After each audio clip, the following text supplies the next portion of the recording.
How you doing, guys? It's your boy Nando. This is the Pound for Pound Boxing Show in association with Seconds Out Coffee.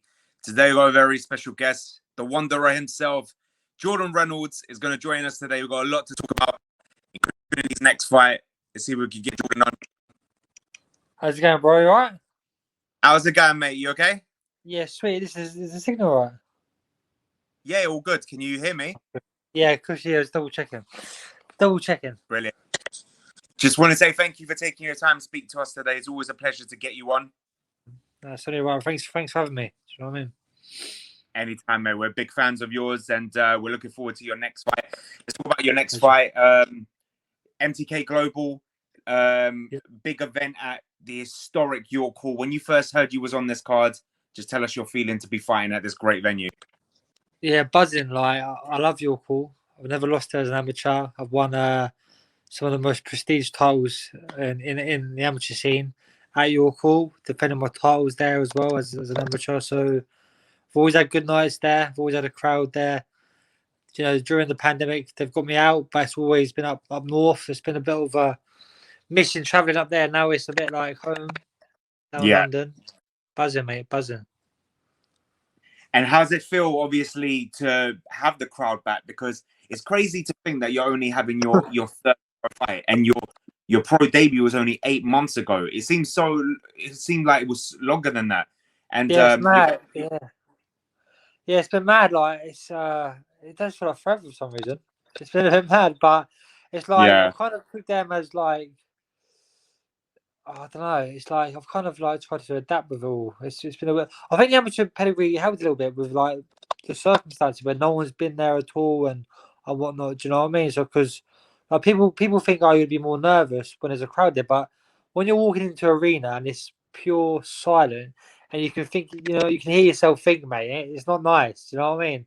So yeah. Now I'm really looking forward to it, mate. Do you think you'll miss a little bit of being able to hear your team, his and your opponent's team, even hearing that lever properly as well in an empty arena? I know nothing beats a crowd, but part of you would ever miss that?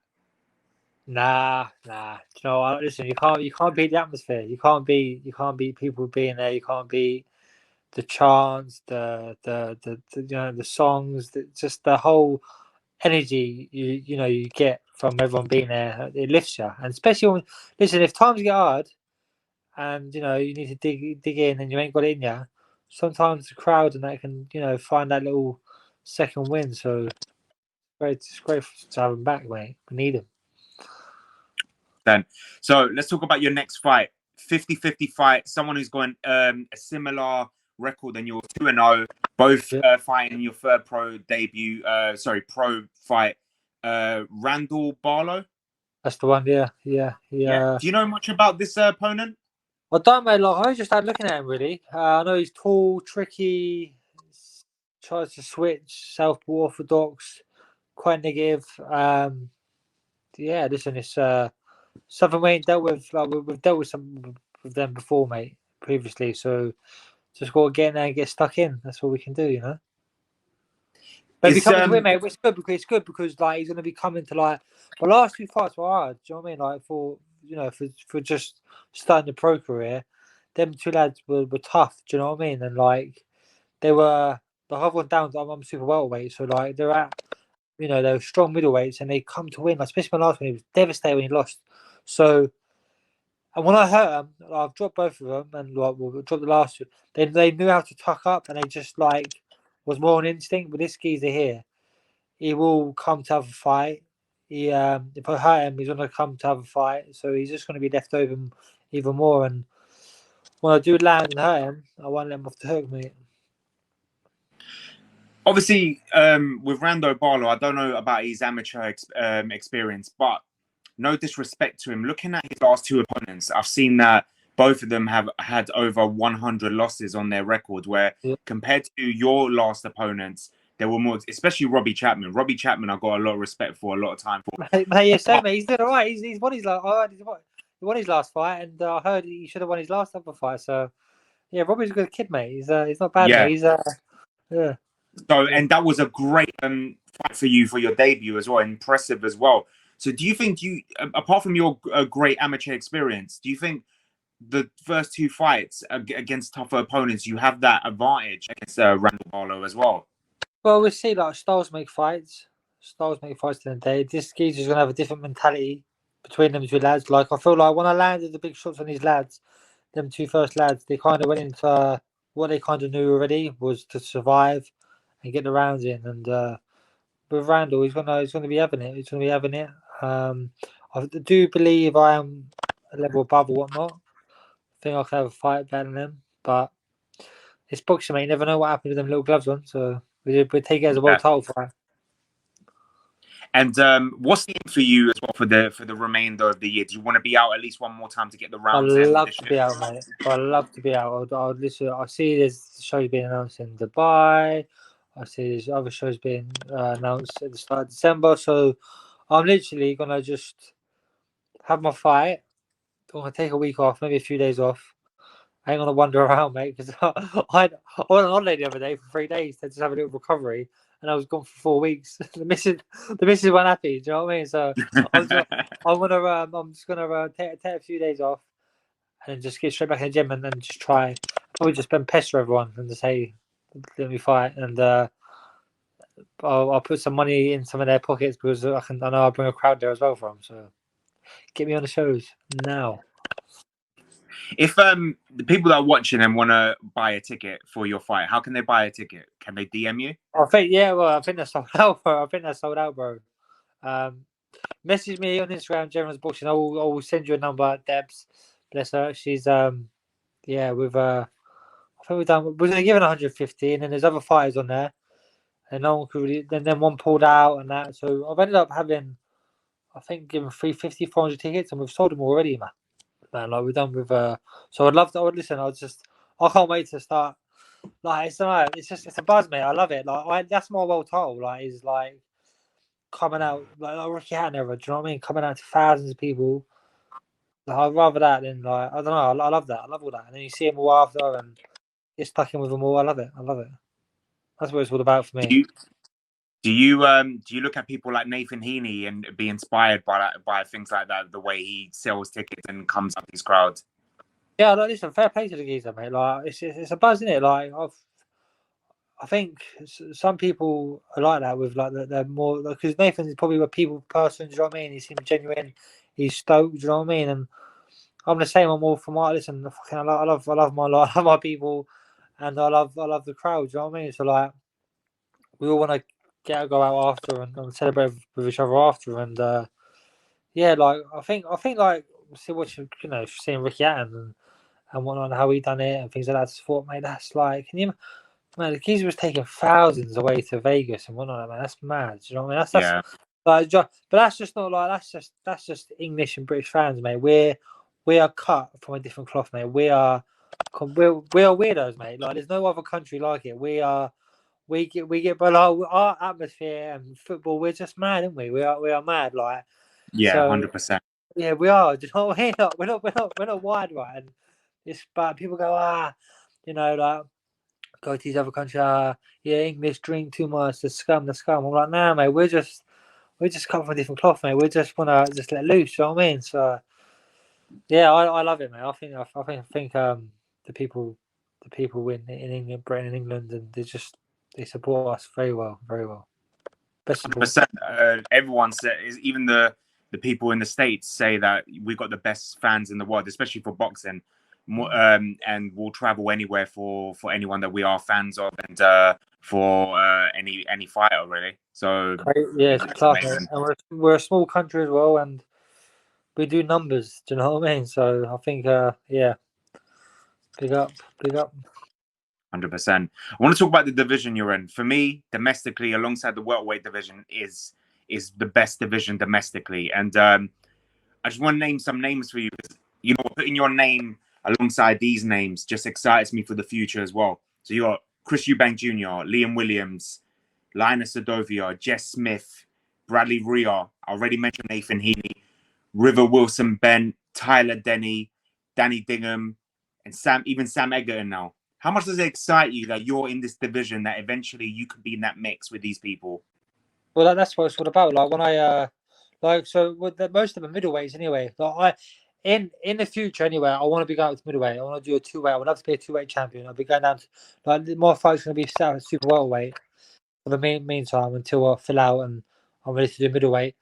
But yeah, listen, when I'm watching the boxing and I'm, Ricky Hatton fights, the Mickey Wards, the Gays, and that's what made me think, cool, that's what I want to be in, a bit of rough, ready, crowd behind ya, proper fights, proper, do you know what I mean? Like, that's what people pay their hard-earned money for. Do you know what I mean? Like, 9 times out of 10, not just normal lads, a lot of 9 to 5 lads, who work 9 to 5, come out and spend, a day's wages on a ticket. So it's only right, one, we entertain inside and outside the ring, have a crack with them and whatnot, and two, we entertain in the ring, and we'll go to, if we have to go to war, we have to go to war. We can make it a bit easier, we will, but I think we all like a little ding dong, don't we? So 100%. Well, let's talk about that division as well. The super welterweight division, domestically great as well.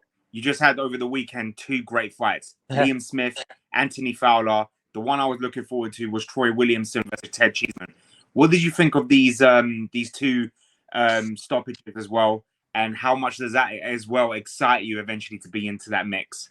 Mate, I was watching it and I was like, I was taking a couple of paracetamol. I was watching it, mate. I had a headache. Like, it was pure bombs thrown, wasn't it? It was liver thrown, and yeah, listen, no one likes fucking like cool. Like, it's I mean, took some shots in them little gloves and that. It's savage. Joe, I was watching it, I was thinking, cool. I was like, it's some sport, and it's, you know what I mean? It's a savage sport, but it's what it's about. Like, it's what you have to have that fighting spirit. In you, or you don't. Do you know what I mean? Not many people can just sit there and have it. And now it's exciting to watch. It's exciting the shows to be on with them fighters in. And yes, listen, it's all there to come. Do you know what I mean? Like, I've got to climb up the rankings in my own way and get there ASAP really. And then go up to middleweight. Listen, I was very confident at middleweight. 100%, like, really in the top 10. I've beat a few of them lads already in the amateur scene and whatnot, and I feel like I'm a better pro, but I thought, let's just do super welter. Business sense kind of works out for me as well. If I can float about super welter and there's a title available at middleweight or whatnot, or fight, I'll go up to middleweight and see what happens. But I'm open, mate. I'm just, do you know what it is, bro? I'm just enjoying it. Like, I've learned to just got to enjoy it as it comes, because this game is a hard old game. It's a harder game. We don't know how long it's going to last. I mean, we sacrificed so much of our youth and our early adult life and just so much stuff. So you just kind of like, that's why I do these mad little videos, these promo stuff and that. And I just think you got to have a little bit of fun with it. Do you know what I mean? Like, otherwise, Yeah. You know what I mean? We would do sitting in your room going, oh, I've had a bad training. It's all like, it's just like, mate, it's nothing personal, just business. 100%. You know what I mean? Like, it's a fight, mate. That's it. I want to bring up a name for you. I spoke to this person's management and promoters, and I've always said I would love to see you get it on, and I just want your take on it as well in the middleweight division, and that's James Hennigan. He's 5-0 at the moment. He's under Queensbury as well. Don't know if you know much about this fighter. Slick little fighter, undefeated. And I've always said to Warren Boxing Management that this fight, I believe, will be a great fight in the future. What's your take? I don't even know. Good fight. I have to look, mate. Yeah, I feel a bit rude, man. Like, yeah, I'll probably know when I see him. From Liverpool. Yeah, I'm not really good with names. Oh, so I feel a bit rude. Yeah, listen, I should probably know. That's fine. No, that's fine. Yeah, always in middleweight, yeah. Middleweight. That's right, yeah. I'll have a little look. But yeah, listen, mate, if it makes sense, let's have it. Do you know what I mean? It's just we're fighting men. That's it, really. We don't shy away. This is how it's always been, mate. Like, at the end of the day, like, it's not personal, but like, if you need to fight someone to bet yourself and bet your family's life and put food on the table, mate, then take that. You know what I mean? In a heartbeat, mate, I take the fight. So, yeah. Brilliant. I want to ask your opinion on a couple fights that's going to happen in the middleweight division as well, because by the time these these may happen and may be over, you might be in the middleweight division by then. So the first one for the English title, I'm sure a title that you want to go for eventually. River Wilson Bent versus Tyler Denny. Tyler Denny. Tyler Denny's Southpaw lad, isn't he? Say again? Is he a Southpaw lad, Tyler Denny? I know Tyler Denny. I believe so. Did he box Linus? Yes, I believe so, yeah. Was he quite close? I think they're quite close, yeah. The fight was quite close, was it, or not? Was that the one? No, wait. Linus Adofia with Tyler. Yeah. No, they didn't fight. No. They didn't fight together. No. No, I don't know. I don't know. Tyler Denny. But do you know much about River Wilson Bent as well? No. No? What about, okay, Felix Cash? He's gonna fight Linus Adofia. But he's fighting, though. Will Adofia fight him? Say that again? Will Linus fight him? So is it? Yeah, well, I think, if I'm honest, I think Cash will manhandle him. Sorry, mate. See, sorry about that. Sorry. What? Yeah, so apparently the next fight is Linus Adofia versus Felix Cash for the British title. It's going to be made roughly around February, March. How do you see that fight going? I think, I'll be honest, I think Felix will break him down and just manhandle him, if I'm honest. I think he just got too much experience, and he's just too solid for Linus. I think Linus is doing well, whatnot. Do you know what I mean? Like, you can't knock his achievements and stuff like that, but has he fought anyone who's come to give him a proper test? And like, do you know what I mean? Like, we ain't seen it really. Like, I haven't. There's one fight who come to win, and it was a close fight. It was a split decision. I can't remember who it was. It was a Southpaw lad, but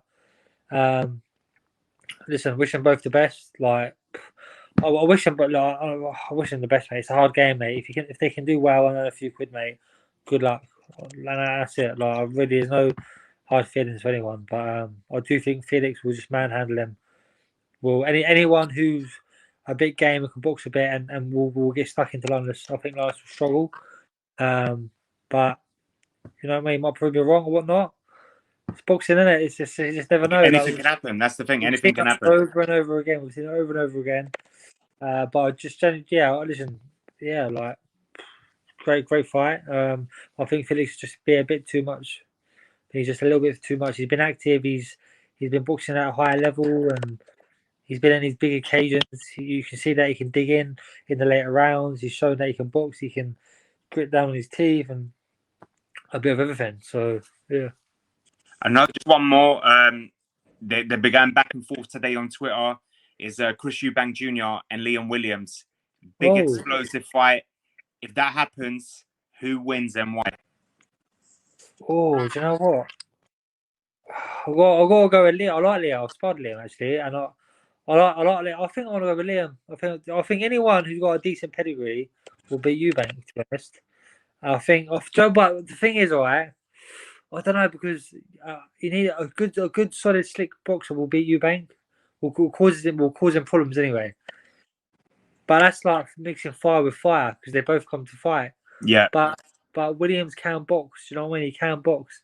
It depends if he gets drawn into that fight or not. But then again, he can fight. So my money, you know, would if I had to pick, would be on Williams.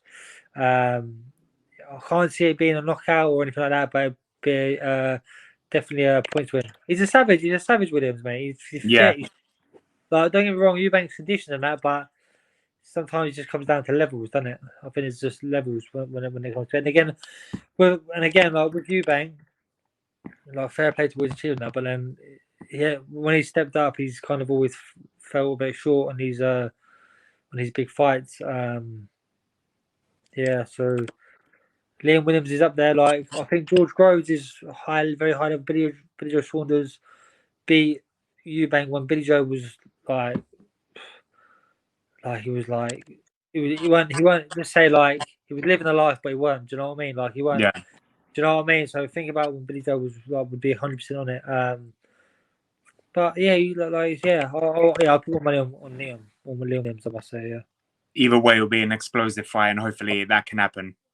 Mate, I would love to see that. I would be tuning in. Like that's a fight you want to see. Do you know what I mean? Because that's fire with fire, and they both can have it. Like Eubank, he's conditioned, he's fit, he's strong. Do you know what I mean? And it'd be good to see how he handles someone actually coming to have it. Yeah. Do you know what I mean? Like I thought, I spotted a few rounds with Groves in that, and I know Groves can dig. Do you know what I mean? He can bang. He's strong physically, and like Eubank was trying to push him for yeah, be interesting fight, mate. It really would, yeah. Yeah, let's hope it happens. Jordan, before I let you go, do you have a message for the fans that are going to travel down to York Hall and tune in that night to watch you? Yeah, where are we going after? That's the thing. Where are we going after? That's all I want to know, mate. Just big love for everyone. Listen, everyone knows that I appreciate it. It's unreal, unbelievable. This time next year, we'll be having thousands and thousands. So big nights ahead, and I hope I do everyone proud. Brilliant. And what can we expect on October 29th? You will see explosive fireworks. You might see Randall Barlow sparked out, maybe.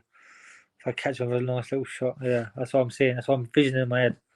So it's gonna be a great night, isn't it? It's gonna be a great night. It's gonna just a real good night. Families and whatnot, they all need to come there because it's been a long while since everyone can get together, especially in a small hall show like York Hall.